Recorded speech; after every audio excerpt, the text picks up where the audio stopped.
morning! We will go out in the room kay we will have our breakfast.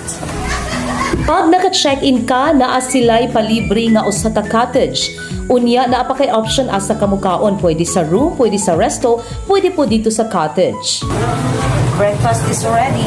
Let's go out. This is our room. And we are in front of the pool.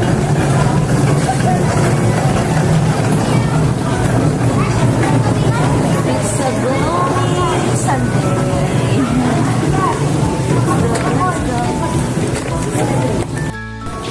Good morning again. We will have our breakfast here.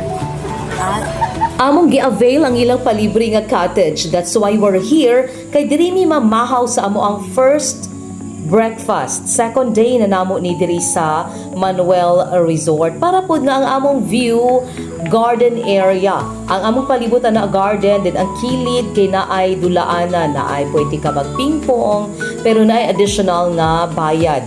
For those katurang naka-check-in nga mga guest ang pwede maka-avail sa kada nga services. Kay wala pa man ang among food, amo na lang sang gipa-walking, running si baby early in the morning while waiting. So, naagihapon mi sa Manuel Resort, mauna ang ilahang entrance paingon sa hotel lobby. Naninuod gid pod si baby og exercise. Oh, di ba tan-awa ra gud. Ganahan ra pod mi sa area nga among gipadagan-daganan sa iya kay sure man mi nga safe siya. Kay naka-grass carpet man. Mauna nga si Rainy, confident rigid pud kaayo nga nagsigig ambak-ambak. O, di ba? After breakfast, magpadayo na sadmi sa among paglibot around the resort. Especially nga luag kaayo ni nga resort. 7 hectares lang naman. That's why nga amo jud ga i-discover kung unsa ang naa dinhi. And yes, ready na among food. Daghan silang serving. Yeah, mauna ako na-observe. Bisan sa among dinner last night, daghan kaayo sila og servings. Mauni ganahan gyud sa mga bisita. Actually, ako personally, ganahan gyud ko sa ilang food kay aside sa lami.